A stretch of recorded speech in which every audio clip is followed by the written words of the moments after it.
नमस्कार दोस्तों, स्वागत है आपका नॉलेज हब में। और मेरा नाम है हिमांशु। तो जैसे कि आप लोगों ने देख ही लिया होगा, आज का हमारा टॉपिक है प्रियम्बल, प्रस्तावना। ठीक, important topic examination point of view से। तो आइए स्टार्ट करते हैं इस टॉपिक को। अच्छा, पहले आप इस क्वेश्चन को एक बार देखिए। ये पीसीएस का क्वेश्चन पूछा हुआ क्वेश्चन है, पीसीएस का। आप इस क्वेश्चन को एक बार देखिए, ये पीसीएस का पूछा हुआ क्वेश्चन है और इस क्वेश्चन को ध्यान से पढ़ना आप। The constitution of India was adopted on, ठीक, क्या 26 जनवरी 1950 में हुआ था, या 26 नवंबर 1949 में हुआ था, या फिर फरवरी में 1948 में, या फिर किसी भी ऑप्शन में कोई भी आंसर सही नहीं है इसमें। ठीक, आप इस आंसर खुद से एक बार अटैम्प्ट करो, फिर हम वीडियो देखेंगे। उसके बाद आप फिर से इस क्वेश्चन को अटैम्प्ट करना, फिर आपको समझ में आएगा कि क्वेश्चन जितना ईजी दिखता है ना उतना ईजी होता नहीं है। अभी तो काफ़ी ईजी लग रहा होगा, आपको आंसर भी पता होगा शायद, बट कभी कभी क्वेश्चन चेंज होकर आ जाएगा और अडॉप्टेड की जगह आ जाएगा इन्फोर्स्ड, फिर आप कन्फ्यूज होगे। तो कन्फ्यूज़न यहाँ आ जाती है कि अडॉप्शन एंड इन्फोर्समेंट में डिफरेंस है क्या कुछ, और डिफरेंस है तो क्या अलग अलग डेट पे अडॉप्ट हुआ है, अलग डेट पे इन्फोर्समेंट हुआ है, सेम डेट पे हुआ है। बट हमें दोनों के बीच में डिफरेंस थोड़ा समझना पड़ेगा। ठीक है, हम उस पर बात करेंगे। ठीक है, तो इस क्वेश्चन का हम आंसर भी देखो एक बार, फिर हम वीडियो कर लेंगे कंप्लीट, आपको इसका आंसर पता लग जाएगा। तो आइए फिर स्टार्ट करते हैं इस टॉपिक को। हाँ जी, तो इंट्रोडक्शन ऑफ द प्रियम्बल की बात कर लेते हैं पहले। तो देखो, सबसे पहली बात आती है कि इंस्पायर्ड कहाँ से है। तो इंडियन कॉन्सेप्शन ऑफ प्रियम्बल जो है ना, ये इंस्पायर्ड है अमेरिका से। तो अमेरिका पहली कंट्री थी जहाँ पे प्रियम्बल कॉन्स्टिट्यूशन से पहले लगाया गया था। तो इस बात को ध्यान रखेंगे, सिंपल सी पॉइंट है। एक इंपॉर्टेंट फैक्ट आता है, एन ए पालकीवाला। ऐसे क्वेश्चन पीसीएस के बड़े फेवरेट होते हैं। वो पूछ लेते हैं कि पालकीवाला ने कॉन्स्टिट्यूशन को क्या कहा है, या फिर किसने कहा है identity card of the constitution preamble को। तो वो पालकीवाला ने कहा है। ठीक है, फिर आपको ध्यान रखना है 42nd कॉन्स्टिट्यूशन अमेंडमेंट एक्ट, जिसे हम कहते हैं कि मिनी कॉन्स्टिट्यूशन ऑफ इंडिया। तो इसके तहत प्रियम्बल को भी अमेंड किया गया था। प्रियम्बल को बस एक ही बार अमेंड किया गया है, जब से अपना प्रियम्बल को अडॉप्ट किया है तो 42nd के ही थ्रू किया गया था। तो 3 वर्ड्स ऐड किए थे, सोशलिस्ट, सेकुलर और इंटीग्रिटी। अभी हम देखेंगे ये वर्ड्स कहाँ पे इंक्लूड किए थे, जब हम देखेंगे प्रियम्बल का असल में जो सब्जेक्ट मैटर है तब देखते हैं इसको। अब देखो ये लाइन आती है, date of adoption of the constitution November 26, 1949 as the date. अब ये डेट प्रियम्बल में खुद ही लिखी हुई है। तो प्रियम्बल बताता है कि हमने संविधान को अडॉप्ट कब किया है, लेकिन देखो एनफोर्समेंट की डेट है 26 जनवरी। इस बात को जरूर से ध्यान रखना है कि क्वेश्चन क्या पूछ रहा है। अडॉप्शन पूछ रहा है संविधान का तो वो 26 नवंबर है 1949, लेकिन अगर एनफोर्समेंट की बात पूछ रहा है, एनफोर्समेंट की बात कि मतलब ये जो प्रोविजंस हैं संविधान के, ये असल में पावर में आए कब हैं, तो वो आए हैं 26 जनवरी को 1950 में। तभी हम बनाते हैं रिपब्लिक डे। तो आपको पता होगा वो 1929 का लाहौर सेशन, जिसमें पूर्ण स्वराज की बात थी, और 26 जनवरी 1930 को डिसाइड किया गया था एज ए डे फॉर पूर्ण स्वराज। तो उसी को ट्रिब्यूट देने के लिए 26 जनवरी 1950 में हमने एनफोर्समेंट किया है संविधान का, और तभी से हम बने रिपब्लिक ऑफ इंडिया। उससे पहले हम रिपब्लिक ऑफ इंडिया नहीं थे, संविधान हमारा एनफोर्समेंट में नहीं आया था, भले उस पर साइन हो गए थे, अडॉप्शन का हो गया था 26 नवंबर 1949 में। तो इसी को ध्यान रखना है, एनफोर्समेंट 26 जनवरी में है और जो अडॉप्शन है वो 26 नवंबर 1949 में है। ठीक, चलिए ये आपको फैक्ट क्लियर हो गया होगा यहाँ से, थोड़ा सा हिस्टोरिकल बैकग्राउंड के साथ भी। बाकी देखो एक इंपॉर्टेंट चीज़ ये है, ये पूछ लेते हैं कई बार कि political democracy can not last unless there lies the social democracy. मतलब हम देखते हैं कि पॉलिटिकल लोकतंत्र, मतलब जहाँ पे लोग वोट डाल रहे हैं, जहाँ पे लोगों के पास चुनाव लड़ने के अधिकार हैं, वोट डालने के अधिकार हैं, यूनिवर्सल अडल्ट फ्रेंचाइजी है, तो असल में बिना सामाजिक लोकतंत्र के वो चीज़ नहीं बन सकती। क्योंकि जब तक समाज में लोग बराबर नहीं होंगे ना, जब तक आप सब लोगों को बराबर समझोगे नहीं, सबको सब बराबर सम्मान नहीं दोगे, सबको डिग्निटी में इक्वल नहीं करोगे ना, तब तक कोई पॉइंट नहीं बनता है कि आप पॉलिटिकली किसको कैसे ट्रीट कर रहे हो। क्योंकि मान के चलो किसी पर्सन को रिजर्वेशन के बेसिस पे एमएलए बन भी गया, बट सोसाइटी में उस चीज़ की डिग्निटी तो उसको मिल नहीं रही है, उसको वैसे ट्रीट किया जा रहा है गलत तरीके से। ठीक, तो उसका कोई पॉइंट ही नहीं है पॉलिटिकल डेमोक्रेसी का। तो वही डॉक्टर अम्बेडकर ने कहा था कि जब तक सोशल एंड इकोनॉमिक डेमोक्रेसी नहीं आ सकती, जब तक सामाजिक स्तर पे लोकतंत्र नहीं आएगा, तब तक राजनीतिक स्तर पे लोकतंत्र का कोई मतलब नहीं बनता है। ठीक, तो ये पूछ सकते हैं किसने का स्टेटमेंट, तो आपको इतना ध्यान रखना है। ठीक है, चलो आगे बढ़ते हैं मेन चीज़ पे कि प्रेमबल में असल में लिखा क्या है, आज की फॉर्म में प्रेमबल के अंदर लिखा क्या है। देखो एक बार ये पढ़ लेते हैं, क्योंकि ये प्री और मेंस दोनों के लिए इंपॉर्टेंट है। क्योंकि ये हो सकता है लिखने को ही दे दें किसी एग्जाम में, 10 मार्क्स में, 5 मार्क्स में ये पूछ लें कि सब्जेक्ट मैटर प्रेमबल लिख दो पूरा, तो आधे ज़्यादा लोग लिख ही नहीं पाएंगे। इसलिए इसको आप थोड़ा याद करके भी जाना। ठीक, तो लिखा है we the people of India having solemnly resolved to constitute India into. तो देखो पहली बात तो वी मतलब सोर्स ऑफ द पावर क्या है, जो संविधान है, जो प्रेमबल है, उसको लेजिटिमेसी कौन दे रहा है, उसको पावर कौन दे रहा है, तो हम भारतीय लोग, हम इंडिया के लोग ही उसको पावर दे रहे हैं। ठीक है ना, तो हम ही तो सोर्स हैं कि संविधान को पावर मिल रही है। प्रेमबल जो बना है उसके अंदर प्रोविजंस हैं, हम सब ने लिखे हैं। सिर्फ वही चंद लोग नहीं जो संवैधानिक असेंबली में बैठे हुए थे तो उन्होंने लिख दिया, नहीं, हम सब लोगों ने उनको रिप्रेजेंटेशन, हमने उनको इलेक्ट किया ना, वो हमको रिप्रेजेंट कर रहे थे, तो इसलिए उनके मतों में हमारा मत भी रिफ्लेक्ट होता है। ठीक है ना, तो ये बात कहने की कोशिश कर रहा है वी वर्ड यहाँ से। फिर बात करता है नेचर ऑफ द इंडियन जो पॉलिटी है उसका नेचर क्या है। तो हम सोवरेन हैं, मतलब हम संप्रभु हैं, हम जो चाहेंगे वो डिसीजन ले सकता है हमारा कंट्री एज अ नेशन। हम सोशलिस्ट हैं, जो मैंने आपको बताया कि 42nd अमेंडमेंट से ऐड हुआ है।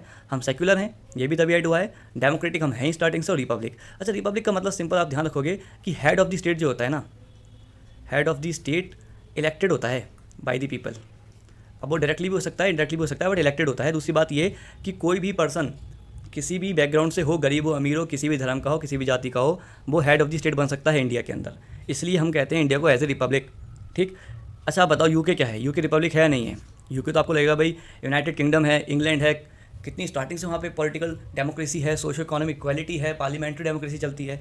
बट यूके रिपब्लिक नहीं है आज भी, क्योंकि वहाँ पे चलता है मोनार्की सिस्टम। ठीक है, वहाँ पे असल में मोनार्की कॉन्स्टिट्यूशनलिज्म वाला सिस्टम चलता है, तो वहाँ पे इलेक्टेड नहीं होता, वहाँ पे हेरिडिटी बेसिस पे क्वीन और क्वींस आज भी देखने को मिलते हैं, किंग्स देखने को मिलते हैं। ठीक, तो इसलिए डिफरेंस आपको समझ में आना चाहिए। बट यूएस एक रिपब्लिक है, क्योंकि यूएसए के अंदर भी जो हेड ऑफ द स्टेट है वो डेमोक्रेटिकली इलेक्टेड है। ठीक, जैसे कनाडा और ऑस्ट्रेलिया हैं, वो भी रिपब्लिक नहीं है। क्यों? क्योंकि जो यूके के किंग और क्वीन होते हैं वही इनके हेड ऑफ द स्टेट होते हैं। ठीक है, तो ये रिपब्लिक का मतलब होता है सब लोग समान हैं, कोई भी जो प्रधान बन सकता है इस देश का, तो वही चीज़ रिपब्लिक है। ठीक है, अब देख लेते हैं कि क्या क्या राइट्स मिल रहे हैं हमें, क्या क्या अधिकार मिल रहे हैं, हक मिल रहे हैं हमारे। तो देखो ये भी आपको याद होना चाहिए। सबसे पहले बात की गई है जस्टिस की, फिर लिबर्टी की, फिर इक्वालिटी की। तो इससे क्या दिखता है? इससे दिखता है कि इंडियन कॉन्स्टिट्यूशन की जो फिलोसफी है उसमें सबसे ज़्यादा जो इंपॉर्टेंस है वो जस्टिस को है। माना ये गया है कि अगर जस्टिस नहीं है, न्याय नहीं है समाज के अंदर, तो ना लिबर्टी काम की ना इक्वालिटी काम की। तो justice is the priority, is the foremost thing. Justice ही प्राथमिकता है। जस्टिस कितने तरीके का? सोशल, इकोनॉमिक, पॉलिटिकल, हर चीज़ ध्यान रखनी है। पहले जस्टिस आएगा पहले नंबर पे। जस्टिस कितने तरीके का? 3 तरीके का, सोशल, इकोनॉमिक, पॉलिटिकल, सिंपल। दूसरे नंबर पर आएगी हमारी लिबर्टी। लिबर्टी कितने तरीके की? 5 तरीके की। लिबर्टी थॉट की, लिबर्टी एक्सप्रेशन की, लिबर्टी बिलीफ की, लिबर्टी फेथ की और लिबर्टी वर्शिप की। तो देखो क्या सोचते हो, क्या बोलते हो, क्या मत रखते हो, क्या विश्वास रखते हो, किसे पूजते हो, हर चीज़ की लिबर्टी है आपको। ठीक है, आर्टिकल 19 भी यही बात करता है आपका, और सेम बात यहाँ पे प्रियम्बल में पहले कह दी गई है। ठीक है, तो ये ध्यान रखना है कितने टाइप की लिबर्टी है। 5 तरीके की। क्वेश्चन बन जाएगा सीधे सीधे कि प्रियम्बल में कितने टाइप की लिबर्टी है, उनमें से कौन सी वाली नहीं है इसमें। ठीक, तो ध्यान रखना है थॉट, एक्सप्रेशन, बिलीफ, फेथ और वर्शिप। ठीक है, चलिए आगे बढ़ते हैं। Equality, equality of status end of opportunity, बस इतना ध्यान रखना है। ठीक, और फिर आता है फ्रेटर्निटी। तो ये होगी चौथी चीज़। तो पहली चीज़ हो गई जस्टिस, फिर लिबर्टी, फिर इक्वालिटी, फिर फ्रेटर्निटी। अच्छा, फ्रेटर्निटी का मतलब क्या है? डिग्निटी। फ्रेटर्निटी को देखो यहाँ पे फ्रेटर्निटी जो बंधुता होती है, मतलब आपस में हम लोग यूनिफाइड हैं, हम इंटीग्रिटी दिखाएंगे नेशन की। तो उसमें सिर्फ ऐसा नहीं नेशनल लेवल पे बात की गई है, वहाँ पे इंडिविजुअल लेवल पे बात की गई है। 2 तरीके की बात की गई है फ्रेटर्निटी में। Unity and integrity of the nation तो अच्छी बात है कि भाई ब्रदरहुड रहेगा हर बंदे के बीच में, जो भी इस देश का नागरिक है वो। ठीक है, बट साथ में उस व्यक्ति की भी तो डिग्निटी को हमें इश्योर करना पड़ेगा। जब तक आप उस व्यक्ति को सम्मान नहीं दोगे, डिग्निटी नहीं दोगे, तब तक वो आदमी कैसे ही अपने आप को इस नेशन का पार्ट इजीली महसूस कर पाएगा, फील कर पाएगा। तो ये इंपॉर्टेंट है। फ्रेटर्निटी के 2 पार्ट हैं, dignity as well as unity and integrity. बस तो आपको ये सब चीज़ें यहाँ से याद होनी चाहिए।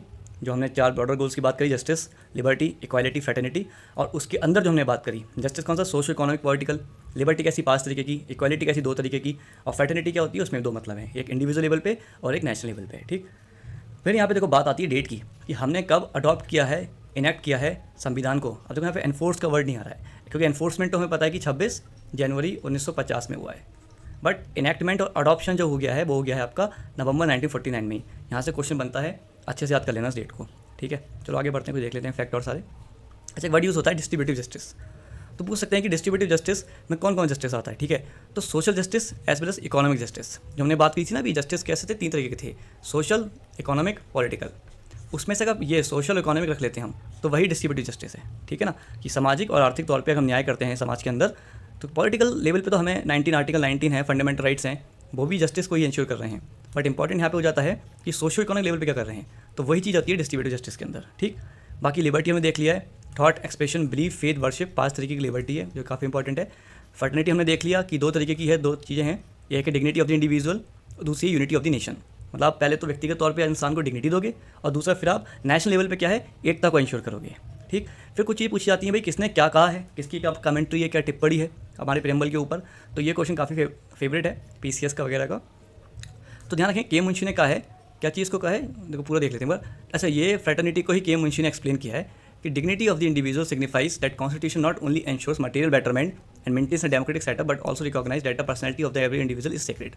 सेम बात है कि डिग्निटी मतलब फ्रेटर्निटी का मतलब ऐसा ही नहीं है कि हम बस नेशनल लेवल की बात करें, साथ में हमें इंडिविजुअल डिग्निटी भी मेंटेन करनी पड़ेगी। और इंडिविजुअल डिग्निटी का मतलब क्या होता है, उसका मतलब ये है कि उसकी मटेरियल वेलबींग को भी हमें इंश्योर करना है और उसकी साइकोलॉजिकल वेलबींग को भी हमें इंश्योर करना है। मतलब देश के रहने वाला हर सिटीजन या हर पर्सन जो है उसको मेंटल और फिजिकल लेवल पे ये श्योरिटी होनी चाहिए कि उसके सम्मान है समाज के अंदर, उसका रिकॉग्निशन है। तो वही चीज़ को डिग्निटी और फ्रेटर्निटी के तौर पे एक्सप्लेन किया के मुंशी जी ने। ठीक, बाकी के मुंशी जी ने ये भी कहा था कि प्रेम्बल क्या है, हॉरोस्कोप है of our sovereign democratic republic. तो पूछ सकते हैं कि प्रेम्बल को हॉरोस्कोप किसने कहा है, कि भाई इसको देख के हम पूरा का पूरा फ्यूचर देख सकते हैं कि हमारा देश किस रास्ते पे चलेगा। तो वह चीज़ प्रेम्बल के थ्रू दिख जाती है, हमने अभी देख ही लिया है जो जो इसमें ब्रॉडर प्रिंसिपल्स हैं। बाकी पंडित ठाकुरदास भार्गव ने क्या कहा है, उन्होंने कहा है कि जो preamble is the most precious part of the constitution. बस इतना ध्यान रखना है, कुछ नहीं है इसमें। बाकी देखो फिर एक आता है इंपॉर्टेंट डिबेट जो आता है कि प्रेम्बल पार्ट है या नहीं है संविधान का। मतलब जो प्रेम्बल संविधान का इंटीग्रेटेड पार्ट है, इंटीग्रल पार्ट है, या वो अलग से एक और डॉक्यूमेंट है जो संविधान का पार्ट नहीं माना जाएगा। तो उसको लेकर बस दो केस ध्यान रखने हैं, 1960 का बेरुबारी केस और केशवानंद भारती केस 1973 का। ठीक, तो बेरुबारी यूनियन केस हुआ था 1960 में। तो वहाँ पे सुप्रीम कोर्ट ने कहा था कि preamble is not the part of the constitution, मतलब संविधान का पार्ट नहीं है, इसलिए आप उसको अमेंड भी नहीं कर सकते। बस इतना ध्यान रखना है कि वो संविधान का पार्ट भी नहीं है और उसको आप अमेंड भी नहीं कर सकते।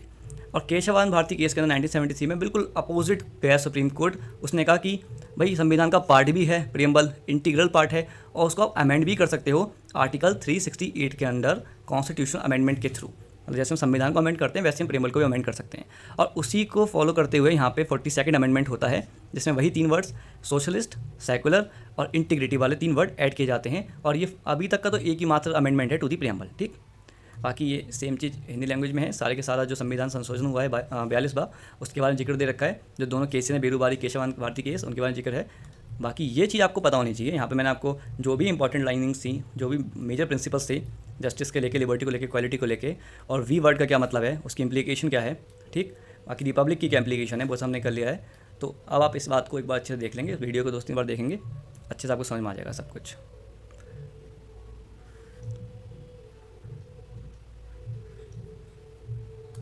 बाकी अब आप इस क्वेश्चन को देखो एक बार, आप काफ़ी इजीली आप इसका आंसर बता सकते हो कि अडॉप्शन कब हुआ था, पूछा गया है अडॉप्टेड ऑन, तो आराम से बता दोगे आप कि भाई इसका आंसर होगा आपका 26 नवंबर 1949। ख़त्म बात। ठीक है, तो अपना ये टॉपिक कंप्लीट होता है। काफ़ी कॉम्प्रीहेंसिव मैनर में हमने प्रेम्बल कंप्लीट किया है, ऐसा ही नहीं है कि सिर्फ कोई फैक्ट वैक्ट देख लिए, काफ़ी थ्योरेटिकल पार्ट को कंप्लीट कर लिया। तो आशा करता हूँ आपको समझ में आया होगा। मुलाकात होती है अगली वीडियो में नए टॉपिक के साथ, तब तक ध्यान रखें। धन्यवाद बने रहने के लिए।